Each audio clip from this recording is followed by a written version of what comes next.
Law of demand, सबसे पहले हम लोगों ने डिमांड किया। डिमांड का सिंपल मीनिंग हम लोगों ने किया था, demand means a desire which is backed by willingness to pay and ability to pay, यानी विलिंगनेस टू बाय भी हो सकता है और एबिलिटी टू पे। तो सिंपल मीनिंग का डेफिनेशन हम लोग ने देखा था, मीनिंग देखा था।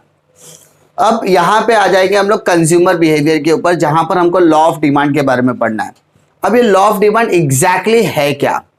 ये लॉ ऑफ डिमांड क्लियरली आपके कंज्यूमर के बिहेवियर को इंडिकेट करने का काम करता है। कंज्यूमर के बिहेवियर को इंडिकेट करने का मतलब क्या होता है? एक कंज्यूमर की साइकोलॉजी होती है कि जब वो मार्केट के अंदर एंटर करेगा तो ज्यादा से ज्यादा क्वांटिटी वो परचेस करने की कोशिश करेगा एट अ लोअर प्राइस। यानी जब किसी भी कमोडिटी का प्राइस कम होगा तो वो डिमांड ज्यादा करेगा, एंड डिमांड अगर ज्यादा कर रहा है तो उसका प्राइस वो देखेगा कि कम है या ज्यादा है। प्राइस बहुत ज्यादा है तो डिमांड कम करेगा, यानी वो अपनी जरूरतों के हिसाब से क्या करने वाला है, प्राइस को देखेगा और प्राइस के हिसाब से अपनी जरूरतों को कम या ज्यादा करने वाला है। तो लॉ ऑफ डिमांड क्लियरली आपके कंज्यूमर के बिहेवियर को इंडिकेट करने का काम करता है कि भाई कंज्यूमर क्या सोचेगा, यानी ये कंज्यूमर के पॉइंट ऑफ व्यू को क्लियरली मेंशन करता है कि एक कंज्यूमर को सेटिस्फेक्शन कैसे लेवल पे मिलने वाला है। तो लॉ ऑफ डिमांड बहुत ज्यादा इंपॉर्टेंट है आपके एग्जाम के पॉइंट ऑफ व्यू से भी और प्रैक्टिकल पॉइंट ऑफ व्यू से भी, क्योंकि ये ऐसा क्वेश्चन है जिसके बिना शायद ही कभी पेपर बना हो। आपका लॉ ऑफ डिमांड कोई भी पुराना सिलेबस उठा के देख लोगे तो भी आपको लॉ ऑफ डिमांड एक लौता ऐसा क्वेश्चन मिलेगा लॉ ऑफ सप्लाई के साथ या लॉ ऑफ डीएमयू के साथ, जहां पर आपको हर क्वेश्चन पेपर में लॉ ऑफ डिमांड देखने के लिए मिलेगा विद एजम्पशन और एक्सेप्शन। अब यहां पे लॉ ऑफ डिमांड है क्या? एक्चुअली ये लॉ ऑफ डिमांड की शुरुआत कहां से हुई? तो सबसे पहले बता दो, लॉ ऑफ डिमांड का जो कॉन्सेप्ट है, या हम ऐसा बोल सकते हैं माइक्रो इकोनॉमिक्स का जो भी कॉन्सेप्ट आता है, चाहे वो हम लोग डिमिनिशिंग मार्जिनल यूटिलिटी बोलो या यूटिलिटी का कॉन्सेप्ट हम लोग बोलोगे, या डिमांड का concept law of demand, supply law of supply, equi marginal utility बोलो, या फिर प्राइस इलास्टिसिटी ऑफ डिमांड बोलो, तो जो भी आपका माइक्रो का पार्ट है उसका जितना भी कॉन्सेप्ट है उसको डेवलप करने का जो काम है वो डेवलप करने का काम किया है प्रोफेसर अल्फ्रेड मार्शल ने। ठीक है, तो इस पूरे के पूरे माइक्रो इकोनॉमिक जहां पर भी आप रीड करोगे उस सब में आप एक ही नाम कॉमन पाओगे, प्रोफेसर अल्फ्रेड मार्शल। तो the law of demand was introduced by doctor Alfred Marshall या प्रोफेसर अल्फ्रेड मार्शल। उन्होंने अपनी किताब प्रिंसिपल ऑफ इकोनॉमिक्स में लिखी है, जो उन्होंने 1890 में लिखा था। क्लियर? तो 1890 में छपी हुई उनकी किताब है प्रिंसिपल ऑफ इकोनॉमिक्स, जिसमें उन्होंने लॉ ऑफ डिमांड को इंट्रोड्यूस किया था और उसको इलैबोरेट और उसको डेवलप करने का काम किया था। पहला चीज क्लियर कि इंट्रोडक्शन मतलब लॉ ऑफ डिमांड में क्या था। दूसरा, ये लॉ ऑफ डिमांड क्या दिखाता है? ये लॉ ऑफ डिमांड दिखाता है relation between quantity demanded and price of a commodity, यानी कोई कमोडिटी को मैं कितना प्राइस है और उस हिसाब से कितने क्वांटिटी में परचेस करूंगा, ये दोनों के रिलेशन को दिखाने के लिए लॉ ऑफ डिमांड है। और ये जो दोनों के बीच का फंक्शन जो रिलेशन है वो कौन सा फंक्शन होगा? Functional relationship. फंक्शनल का मतलब क्या होता है? प्राइस बढ़ेगा तो डिमांड पे क्या फर्क पड़ेगा? डिमांड कम हो रहा है तो प्राइस की वजह से कम होता है। तो ये प्राइस और डिमांड दोनों के बीच में जो रिलेशन है उसको बताने का काम कौन करता है? लॉ ऑफ डिमांड करता है, इसीलिए उसको फंक्शनल रिलेशनशिप बोलते हैं। क्लियर? दो चीजें बताया, इंट्रोडक्शन में 2 पॉइंट आएगा। पहला, लॉ ऑफ डिमांड किसने इंट्रोड्यूस किया? Professor Alfred Marshall. कहां पर इंट्रोड्यूस किया उन्होंने? अपनी किताब प्रिंसिपल्स ऑफ इकोनॉमिक्स, जो उन्होंने 1890 में पब्लिश की थी। पहला, उस बुक के हिसाब से लॉ ऑफ डिमांड क्या है? लॉ ऑफ डिमांड के का मतलब उन्होंने क्लियरली बताया, it is a functional relationship between price and quantity demanded of a commodity. Clear? किसी भी। अब स्टेटमेंट ऑफ लॉ, ये बहुत ज्यादा इंपॉर्टेंट है कि ये लॉ कहता क्या है। स्टेटमेंट ऑफ लॉ मतलब लॉ कहता क्या है, लॉ क्या बताना चाहता है। तो प्रोफेसर अल्फ्रेड मार्शल ने क्लियरली बताया है, other things being equal. Other things being equal लिखने का मेन मकसद क्या है? Other things remaining the same मतलब क्या है? एक सिंपल एग्जांपल देता हूं मैं। क्लियर? आपके पास 4-5 मोबाइल है, ठीक है। एक एग्जांपल के तौर पे मुझे 2-3 मोबाइल दो। मान लो ये, हाँ मान लो ये क्या, ये कौन सा मोबाइल है? MI का है, ठीक है। ये वीवो का है, ये भी वीवो का है, और मेरा ले लेता मैं डब्बा पीस एसूस का, ठीक है। क्या ये चारों फोन सेम है? पहला चीज। चारों के फंक्शन सेम है? नहीं। चारों के फीचर्स सेम है? चारों के अंदर प्रोसेसर सेम है? चारों के कैमरा क्वालिटी सेम है? यानी अगर मुझे कोई फोन खरीदना है तो क्या मैं इसमें इजीली बोल सकते हैं, कंपैरिजन कर सकता हूं ना, कैमरा इसका अच्छा है, इसका प्रोसेसर अच्छा है, इसमें रैम ज्यादा है, इसमें रैम कम है, इसका इंटरनल स्टोरेज ज्यादा है, सब कुछ है। यानी मैं कंपैरिजन कर सकता हूं। मान लेते हैं ये जो मोबाइल है ये 2000 रुपए का है, ये मोबाइल 4000 का है, ये 1500 का और ये 1200 का है, ठीक है, मान लो। अब यहां पे लॉ ऑफ डिमांड क्या कहता है, अदर थिंग्स बीइंग कांस्टेंट, मतलब आप इसके फीचर्स को मत देखो, आप इसके रैम को मत देखो, इसके प्रोसेसर को मत देखो, इसके सिर्फ और सिर्फ इसके प्राइस को कंसीडर करो। अदर थिंग्स बीइंग कांस्टेंट का मतलब है सिर्फ और सिर्फ आप प्राइस को ही क्राइटेरिया मानोगे। यानी अगर इसके कंपैरिजन में मैंने नोकिया का 1620 रख दिया जो 400 रुपए का मोबाइल है, तो प्राइस सबसे ज्यादा किसका काम है, डब्बे वाले पे इसका, तो डब्बा वाला ही खरीदूंगा मैं। कंज्यूमर बिहेवियर क्या कहता है, जिसका प्राइस कम है मैं वो खरीदूंगा। अच्छा, मैं जब प्राइस की बात करता हूं, I am not going to talk about the features, function, RAM, ROM, कुछ बात नहीं करूंगा, मैं सिर्फ और सिर्फ किसकी बात करूंगा, प्राइस। ठीक है, तो लॉ ऑफ डिमांड कहता है कि अदर थिंग्स बीइंग कांस्टेंट, मतलब ऐसा मान लिया जाता है कि सबका कैमरा अच्छा है, सबका प्रोसेसर अच्छा है, सबका रैम अच्छा है, सबका रोम अच्छा है, सबका इंटरनल स्टोरेज अच्छा है, सबका एंड्रॉइड वर्जन अच्छा है, सब कुछ, तो सिर्फ और सिर्फ हम किसको कंसीडर करेंगे, प्राइस।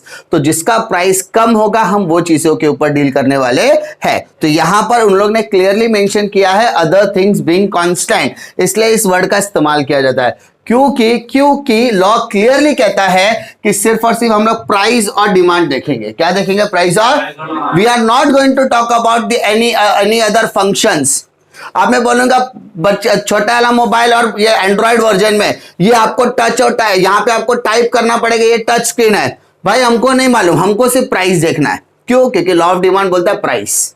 क्लियर, तो अदर फंक्शंस के ऊपर ध्यान नहीं देना है। वही चीज ये भी बोलता है, क्या कहता है, higher the price of the commodity smaller the quantity demanded, higher the price of the commodity smaller the quantity demanded, and lower the price of the commodity larger the quantity demanded।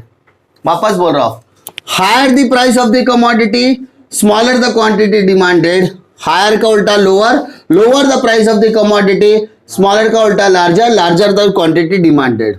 समझा, मतलब price अगर आपका higher है तो आप quantity जो demand करोगे वो स्मॉलर यानी छोटा करोगे, कम करोगे। Lower the price of the commodity, price of a commodity कम है अगर आपके कमोडिटी का प्राइस, कमोडिटी मतलब आर्टिकल, आर्टिकल मतलब प्रोडक्ट, प्रोडक्ट मतलब कोई चीज, उस चीज का, गुड्स का प्राइस कम है तो आप ज्यादा क्वांटिटी डिमांड करोगे। ठीक है, in simple words higher the price lower the demand, lower the price higher the demand. ठीक है, सिंपल वर्ड क्या कहता है, higher the price lower the demand, lower the price higher the demand. ठीक है, अब यहां पर क्या हो रहा है, एक चीज बढ़ रही है, एक चीज कम हो रही है, तो इसको बोलते हैं फंक्शनल रिलेशनशिप। क्या बोलते हैं, फंक्शनल। तो सिंबॉलिकली अगर हम लोग बोलेंगे तो dx मतलब demand of a commodity x is a functional relationship between price of a commodity, यानी प्राइस और डिमांड के बीच में हम क्या कर रहे हैं, फंक्शनल रिलेशनशिप बोल रहे हैं। यहां पर हमने डिस्कस किया था और यहां पर हमने डेफिनेशन के हिसाब से देखा, तो एक प्राइस अगर हायर है तो डिमांड कम हो रहा है और प्राइस कम हो रहा है तो डिमांड, तो इसको बोलते हैं बेटा इनवर्स रिलेशनशिप बिटवीन। क्या बोलते हैं, इनवर्स। इनवर्स मतलब उल्टा, मतलब एक चीज अगर बढ़ रही है तो दूसरी चीज कम हो रही है और दूसरी चीज अगर कम हो रही है तो पहली चीज बढ़ रही है, तो ऐसा रिलेशन चल रहा है। क्लियर, तो प्राइस और डिमांड के बीच में कौन सा रिलेशनशिप है, इनवर्स। कौन सा है, इनवर्स। ठीक है, और जब इसको सिंबॉलिकली की बात आएगी तो कौन सा रिलेशनशिप हो गया, फंक्शनल। क्या हो गया, फंक्शनल। क्लियर, उसी को, यही लॉ को एक्सप्लेन करने के लिए हम लोग शेड्यूल और डायग्राम की मदद कर लेंगे। शेड्यूल और डायग्राम क्या होता है, शेड्यूल एंड डायग्राम मतलब एक शेड्यूल बनाओ, एक बॉक्स बनाओ जिसके अंदर हम लोग डेटाज अपनी मन से लेने वाले। डेटा सिंपल लेते हैं, पहला डेटा लेता हूं price of a commodity, quantity demanded, दो कॉलम, जो चीजों के बीच में कंपैरिजन करना है, सिंपल। 10 20 30 40 50, इसी का उल्टा ले लो 50 40 30 20 10, मगजमारी नहीं, आराम से याद भी हो जाएगा। याद करने की भी जरूरत नहीं, अपनी मन से ले सकते हो आप लोग। 1 2 3 4 5 5 4 3 2 1 तो भी चलेगा। क्लियर? अब इसी का मुझे क्या करना है, डायग्राम बनाना है। कैसे करूंगा? सबसे पहले यहां लूंगा 0, यहां लूंगा x, यहां पे लूंगा y। OH एक्सिस पर मैं लूंगा क्वांटिटी डिमांडेड। क्या लूंगा? लिखा क्वांटिटी डिमांडेड। और OY एक्सिस पर मैं लूंगा प्राइस ऑफ अ कमोडिटी। तकलीफ? अब जैसा कि दिख रहा है आपको 10 20 30 40 50, तो यहां पर भी 10 20 30 40 50, 10 20 30 40, और यहां पर भी 10 20 30 40 50। यहां पर सेम आप लोग लिख दो। अब ध्यान दो, डायग्राम बनाना कैसे।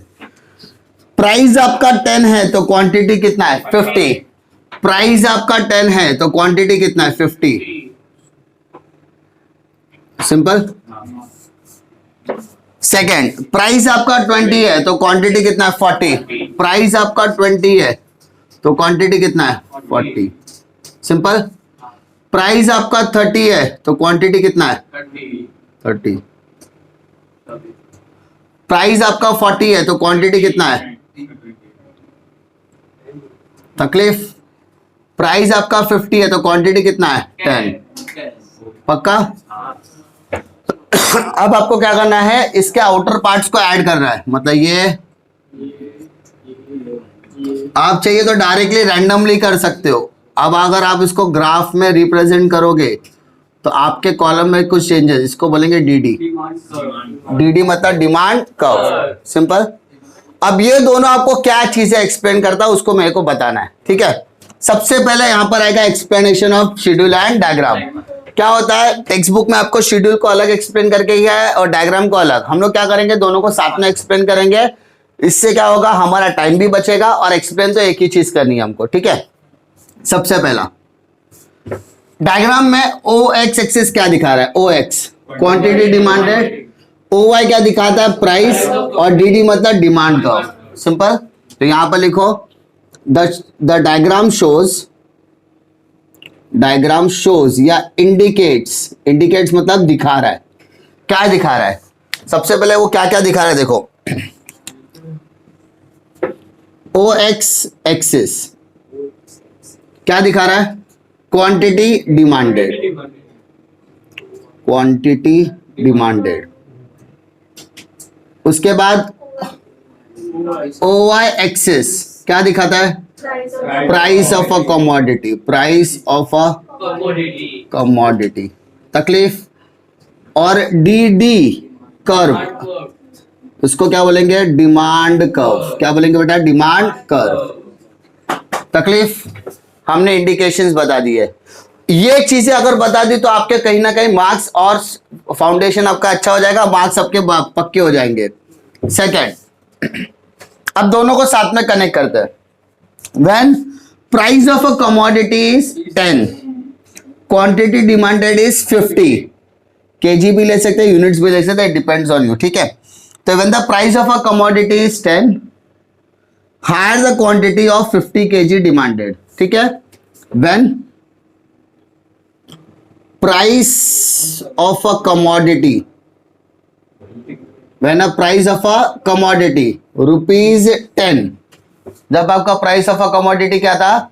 10 रुपया था, then higher the quantity demanded. Higher the quantity demanded मतलब ऑफ 50 kg, ऐसा बोल सकते हैं 50 kg या 50 यूनिट्स, ऐसा बोल सकते हैं, कोई तकलीफ नहीं, ठीक है। Higher the quantity demanded of 50 kg। Simple. पहले सेंटेंस में क्या बोला? जब प्राइस कितना था? 10, तो कितना डिमांड किया? 50। सेकेंड स्टेप में लिखोगे व्हेन प्राइसेस आर राइज, यानी जब प्राइस क्या हो रहा था? बढ़ रहा था, तो डिमांड क्या हो रहा था? कट हो रहा था। When prices are rises from ₹10 to 50, मतलब जब 10 रुपए से लेके 50 रुपए तक प्राइस बढ़ रहा था, देन क्वांटिटी डिमांडेड यानी जो डिमांड ऑफ अ कमोडिटी थी, quantity demanded falls from 50 kg to 10 kg। Understood? मतलब प्राइस जब बढ़ रहा था तो क्वांटिटी क्या हो रहा था, कम हो रहा था। Simple, clear?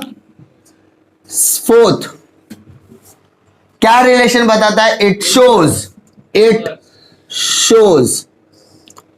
Inverse relationship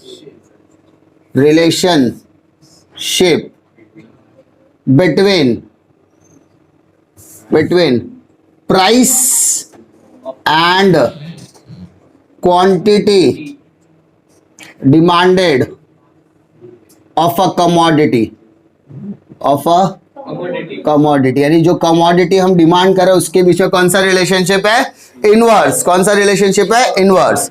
okay, अब इनवर्स रिलेशनशिप मालूम तो पड़ गया, बट ये डिमांड कर्व का भी slope is very very important. तो हम लोग यहां पर लिखेंगे demand curve slopes, therefore demand curve slopes downward from left to right.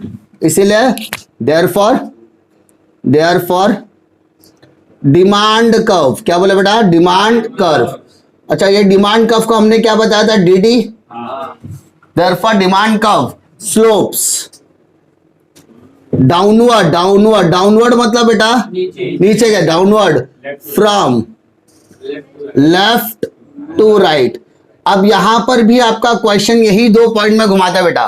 क्या क्वेश्चन में बोल देगा गिव रीजन, या एग्री और डिसएग्री बोल देगा, और क्वेश्चन में क्लियरली बोलेगा there is a inverse relationship between price and quantity demanded. तो yes, I agree with the statement, क्योंकि इनवर्स है। अगर वो बोलेगा functional relationship, yes I agree with the statement, but अगर वो बोलेगा there is a direct relationship between, तो I do not agree with the statement. और दूसरा क्या घुमा सकता है? Demand curve slopes upward from left to right, false हो जाएगा। Demand curve slopes downward from right to left, false हो जाएगा। ये 2 स्टेटमेंट आपको बहुत ज्यादा काम आएगी गिव रीजंस, ठीक है, और एग्री डिसएग्री के लिए। ये 2 स्टेटमेंट बहुत ज्यादा आपके लिए इंपॉर्टेंट आएगी। ये स्टेटमेंट बोलो, ये स्टेटमेंट बोलो, ये स्टेटमेंट बोलो, ठीक है, आपका ये स्टेटमेंट और ये जो स्टेटमेंट में मैंने रेड स्ट्रोक किया वो बहुत ज्यादा इंपॉर्टेंट है गिव रीजंस के लिए, एग्री डिसएग्री के लिए। क्लियर? सिंपल। इसमें इसके अलावा अगर आपने कुछ और नहीं भी एक्सप्लेन किया तभी भी चलेगा, क्योंकि इसमें आपके सारी चीजें कवर हो गई। पहले पॉइंट में आपने डायग्राम एक्सप्लेन कर दिया, दूसरे में आपने बता दिया कि प्राइस 10 था तो क्वांटिटी डिमांडेड, थर्ड पॉइंट में बताया था प्राइस बढ़ रहा था बट क्वांटिटी डिमांडेड क्या हो रहा था? कम। तो इसका मतलब क्या होता है? It shows inverse. कौन सा रिलेशनशिप? इनवर्स। ये इंपॉर्टेंट है, इनवर्स मतलब उल्टा, एक बढ़ रहा तो दूसरा कम हो रहा है, तो इनवर्स रिलेशनशिप किसके बीच में? प्राइस और क्वांटिटी। तो इसीलिए जिसकी वजह से जो आपका डिमांड कर्व है वो क्या है? Downward from left to right. Understood? ये बेसिक एक्सप्लेनेशन होगा किसी भी लॉ ऑफ डिमांड का। क्लियर? अगर आपको गिव रीजन बोल रहा है, अगर आपको गिव रीजन बोल रहा है कि ये वाला पार्ट बोला तो भी आपको पूरा एक्सप्लेन करना है। अगर आपको ये सेंटेंस के हिसाब से गिव रीजन बोला है तो भी आपको पूरा एक्सप्लेन करना है, क्योंकि एग्री और डिसएग्री जो है आपका 8 मार्क का क्वेश्चन होता है। कितने? 8। तो 6 और 8 मार्क के आसपास है, तो 4 या 4.5, 5, 6 तक तो मिल ही जाता है। बस ये है कि आपको एक्सप्लेनेशन, यहाँ पे राइटिंग से ज्यादा आपका एक्सप्लेनेशन मैटर करेगा। क्लियर? डिफिकल्टी? श्योर?